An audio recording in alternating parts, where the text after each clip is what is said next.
د نړیوال مالیاتي ادارې IMF ایگزیکټیو بورډ د شروع یا چهارشنبې په ورځ پاکستان لپاره د 3 اربه ډالر تړون منځوري ورکړي. د قرض تازه تړون په 2019 کې د تحریک انصاف حکومت او د IMF ترمنځ د 6 ارب ډالر قرض پروګرام برخه ده. د پاکستان وزیر اعظم شهباز شریف د قرض ترلاسه کولو لپاره د IMF شرطونه سخت بللي او اقتصاد پوهان وایي پاکستان خپل اقتصاد د دیوالیا کېدو نه د بچ کېدو لپاره یو بل موقع ترلاسه کړي. پاکستان په 1950 کې د IMF غړی جوړ شوی وو او تر اوسه پورې 20 ځله د دغه مالیاتي ادارې نه قرض ترلاسه کړی. په اول ځل 1958 کې پوځي امیر جنرال ایوب خان د نړیوال مالیاتي ادارې نه 50,000 ډالر قرض اخیستی وو.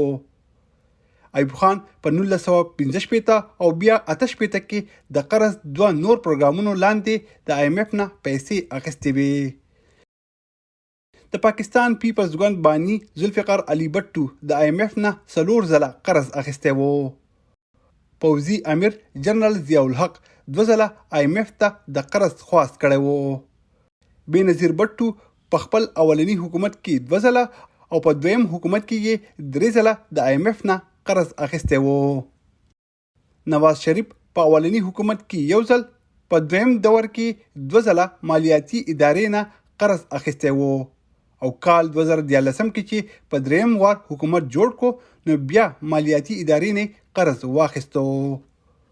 پوځي امیر جنرال مشرف 2 پیرې د IMF نه قرض اخیستی وو.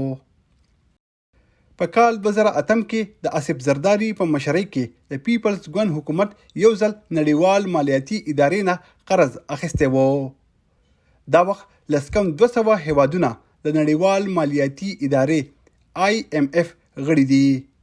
دغه اداره په مالی مشکل کې غیر حکومتونو ته قرضونه ورکوي. د FDI انټيليجنس لخوا خپور شوی راپورټ وایي د سکهال د مارچ 11 نیټې پورې د IMF خواوشا 155 بلین ډالر په مختلف هیوادونو باندې پوري دي. د نړیوال بانک لخوا ورکړی شوی قرض 1% برخه صرف 10 هیوادونو ته ورکړی شوی ده. اول نمبر باندې ارجنټینا ده چې د IMF ور باندې 40 بلین ډالر قرض پوري ده.